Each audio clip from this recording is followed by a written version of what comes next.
우리가 살다 보면 공동체 안에서 다른 사람들을 불편하게 만드는 존재들이 있죠.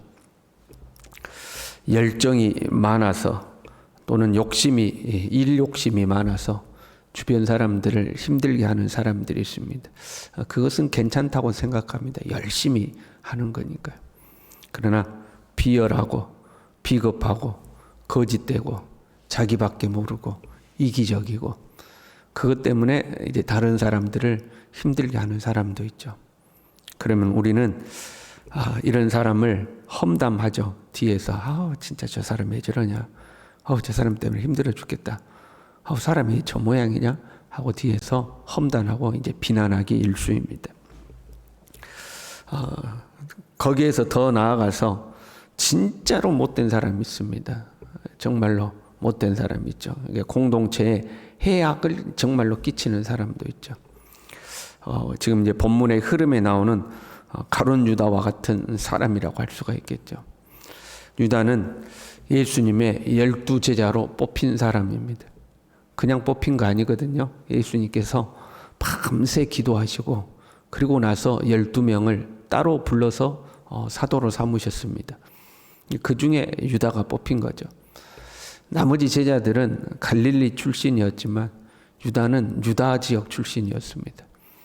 그럼에도 예수님은 이 유다를 신임하셨고 돈꾀를 맡기신 거죠. 재정을 맡기실 정도로 신임하던 제자였습니다.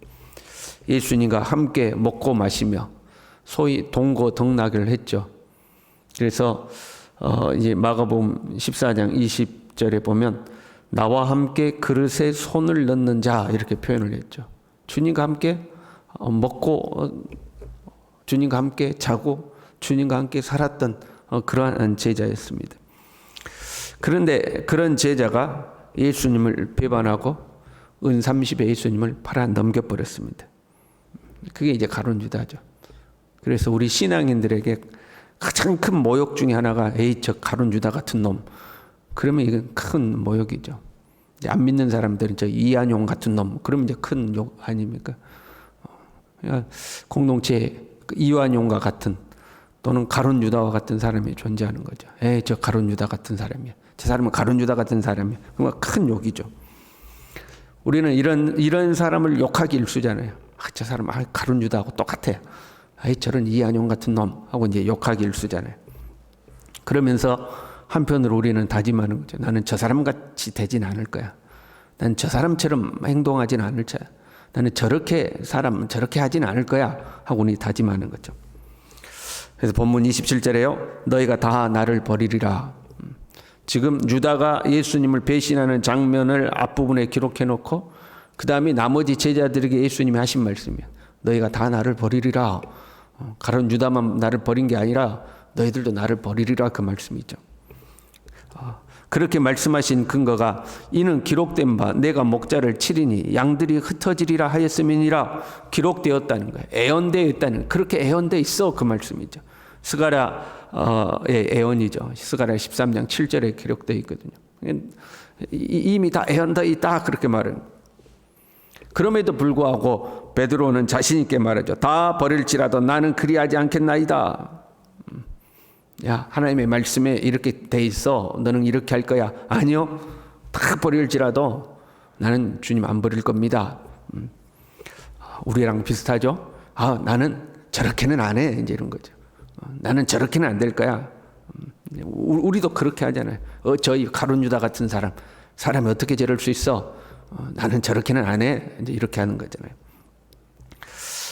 우리 목회를 하다 보니까 선배 목사님들 중에 후배들과 성도들에게 실망을 안기는 목사님들이 간혹 있죠. 그렇잖아요.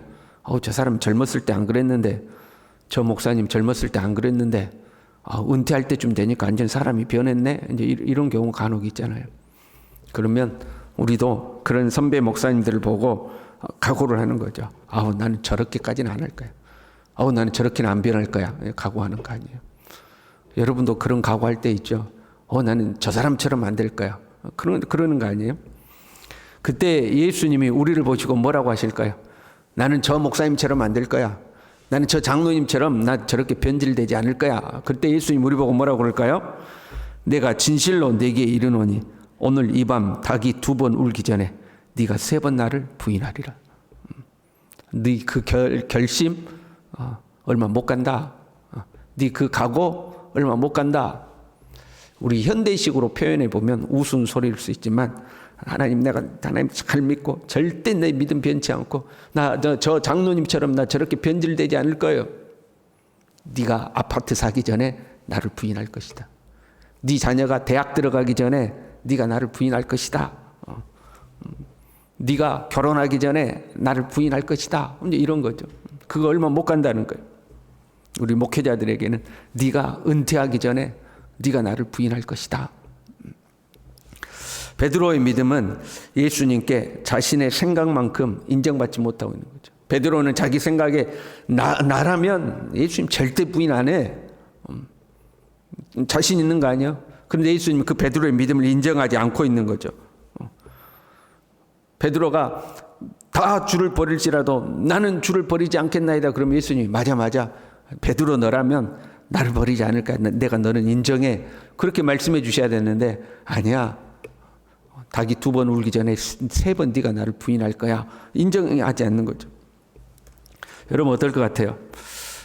집사님, 저는 집사님 안 믿습니다. 집사님 믿음은 아직 멀었습니다. 제가 여러분에게 말하면 여러분 어떨 것 같아요? 권사님, 나 권사님 안 믿어요. 권사님 믿음요? 아직 멀었습니다. 그럼 여러분 뭐라고 할 것 같아요?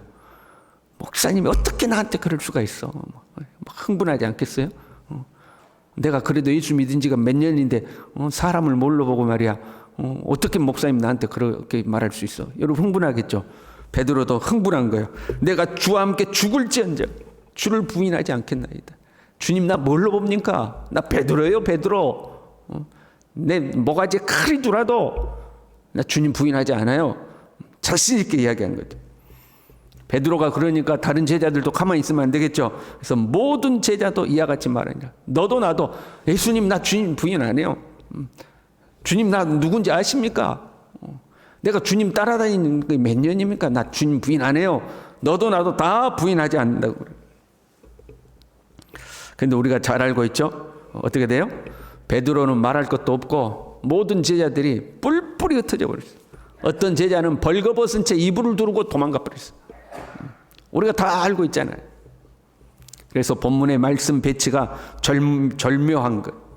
가룟 유다의 배신을 기록해 놓고 저 가룟 유다 저 나쁜 놈 기록해 놓고 그 다음에 나머지 제자들을 기록해 놓은 거예요. 우리가 유다를 비난하고 있을 때 그 나머지 제자들도 우리가 죽을지언정 예수님을 부인하지 않겠나이다 호언장담하고 있는데 그 제자들의 모습을 탁 기록해 놓은 거예요. 우리는 그 결과를 뻔히 알고 있거든요. 너희들도 예수님 다 부인할 건데 그거죠. 우리는 유다를 나쁘다고 비난하고 뒤에서 험담하고 수군거리지만 우리도 그와 별반 다를 것이 없음을 보여주고 있는 거예요. 주님을 끝까지 믿겠다고 결단하는 너희들도 가룟 유다와 별반 다를 것이 없다. 너희들이 사회에서 지탄받는 사람들, 아이고 저렇게 나쁜 사람들 손가락질하고 비난하지만 사실 너희도 그 사람과 동일한 환경 속에서 자라나고 동일한 환경 속에 처한다면 너희도 그만큼 나쁜 사람이 될 수 있다. 너희 안에도 그만큼 나쁜 것이 있다. 악이 있다는 거예요. 너희가 지금 예수님 곁에서 큰 소리 치고 있지만 너희도 저런 시험거리가 주어지면 넘어질 수밖에 없는 존재다. 여러분 아닐 것 같아요? 아닙니다. 주님 그래도 나는 저렇게 나쁜 놈은 아닙니다. 그럴 것 같습니까? 닥쳐보지 않아서 우리가 큰 소리 치는 거죠. 본문은 가룟 유다와 달리 가룟 유다는 은밀하게 주님을 배신했잖아요. 주님 곁에서 절대 주님을 떠나지 않겠다고 아무리 결단하고 큰 소리를 치고 호언장담할지라도 넘어질 수밖에 없는 존재. 우리가 그만큼 연약한 존재임을 가르쳐주고 있는 거예요. 너 가룟 유다 보고 손가락질하고 있지. 너도 똑같아 하는 거죠. 너도 똑같이 연약한 존재야. 이것을 깨닫는 사람이 돼야 돼요. 이걸 깨달아야 돼. 내 속에 선한 것이 없음을. 로마서 7장 18절에요. 내 속 곧 내 육신에 선한 것이 거하지 아니하는 줄을 안다. 나 좀 괜찮은 사람인 줄 알았는데, 나 의로운 사람인 줄 알았는데 영적으로 눈이 밝아보니 내 속에 선한 것이 아무것도 없구나. 그걸 이제 깨닫는 거죠. 이것을 아는 사람은요, 만약에 예수님께서 너희가 나를 다 버리려라 그럴 때 어떻게 했겠어요? 시인하는 거죠. 주님 맞습니다. 나는 연약한 자입니다. 나 주님 부인할 수밖에 없는 연약한 자입니다. 나를 도와주시옵소서. 나를 붙들어 주십시오. 그걸 이제 시인하고 인정하겠죠. 근데 베드로는 아직 그 수준이 못 돼서니까 아닙니다. 나 목에 칼이 돌아도 나 주님 배신 안 합니다. 나 베드로예요. 베드로 주님 나 베드로야. 큰 소리를 치는 거죠. 그러면 유다와 제자들의 나머지 제자들의 다른 점은 무엇이었을까? 유다도 예수님을 배신했습니다. 나머지 제자들도 예수님께 등을 돌리고 다 도망가 버렸습니다. 베드로는 수치스럽게 3번이나 나 저 양반 몰라. 맹세하고 나 맹세컨대 몰라. 저주하고 맹세했죠. 내가 저 사람 알면 나는 저주받아 마땅하다. 그러면서 주님을 모른다고 부인했죠.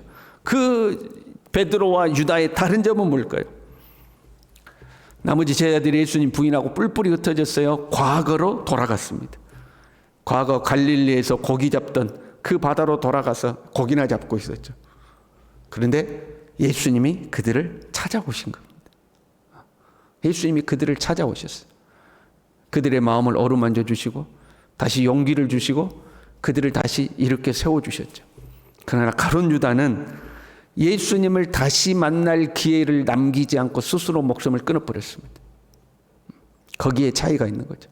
만약에 가룟 유다가 살아있었다면, 만약이라고 가정하는 거지만 예수님이 그 가룟 유다를 다시 찾아가셔서 가룟 유다를 만나주셨다면, 여러분 가룟 유다가 주님 앞에 무릎을 꿇고 통곡하고 회개했다면 가룟 유다도 새로워졌지 않겠습니까? 거기에 차이가 있는 거죠. 나머지 제자들은 누가 다시 이렇게 세워주셨어요? 예수님이 찾아가서 다시 이렇게 세워주신 거예요. 여러분 우리가 예수님을 믿고 있잖아요. 예수님을 섬기고 있잖아요. 예수님 떠나지 않고 여러분 수십 년을 지금 주님 곁에 계시잖아요. 우리의 선함이 절대 아니다. 우리의 선함이 절대 아니다. 예수님이 우리를 찾아와 주셨고 우리가 넘어지면 다시 일으켜 주셨고 힘이 없을 때 힘을 주셨고 우리를 붙들어 주셨고 그래서 우리가 지금까지 신앙의 길을 걸을 수 있다는 거예요. 다른 말로 하면 은혜다 이 말이에요. 예수 그리스도의 은혜가 있기 때문에 우리가 이 자리에 있을 수 있다. 바울은 이것을 깨달았죠. 그래서 먼저 자기 자신을 뭐라고 그래요? 나는 죄인 중에 괴수다. 내 안에 선한 것이라고는 없다. 하고 자신의 죄인됨을 고백했어요. 그리고 고린도전서 15장 10절에요. 내가 나된 것은 하나님의 은혜로 된 것이니 내게 주신 그의 은혜가 헛되지 아니하여 내가 모든 사도보다 더 많이 수고하였으나 내가 한 것이 아니요 오직 나와 함께 하신 하나님의 은혜로다. 내가 한 거 아니다. 나는 죄인 중에 괴수 같은 자다. 내 안에 선한 것이 아무것도 없다. 그런데 주님이 나와 함께 하셔서 주님의 은혜로 내가 이 사도의 직을 지금까지 감당해 온 것이다 하고 고백한 거죠. 오늘도 우리는 이 주님의 은혜로 사는 줄로 믿습니다. 주님의 은혜가 우리를 붙들어 주셔야 우리는 믿음의 길을 걸을 수 있는 거죠. 이 새벽에도 주님 나는 연약한 자입니다. 주님의 은혜가 없으면 안 됩니다. 주님의 은혜로 나를 붙들어 주옵소서. 겸손히 엎드려 기도하는 우리 모두 될 수 있기를 바랍니다. 기도하겠습니다. 하나님 아버지, 나의 나된 것은 오로지 하나님의 은혜로다. 내 속에는 선한 것이라도는 없는데 주님이 나를 찾아와 주셨고 나를 붙들어 주셨고 나를 이끌어 주셨기에 지금의 내가 될 수 있었다. 겸손히 고백하고 오늘 하루도 이 주님의 은혜를 의지하고 주님의 옷자락을 붙들고 살아가는 은혜의 날이 될 수 있도록 우리 모두를 축복하여 주시옵소서. 예수님의 이름으로 기도 올리옵나이다. 아멘.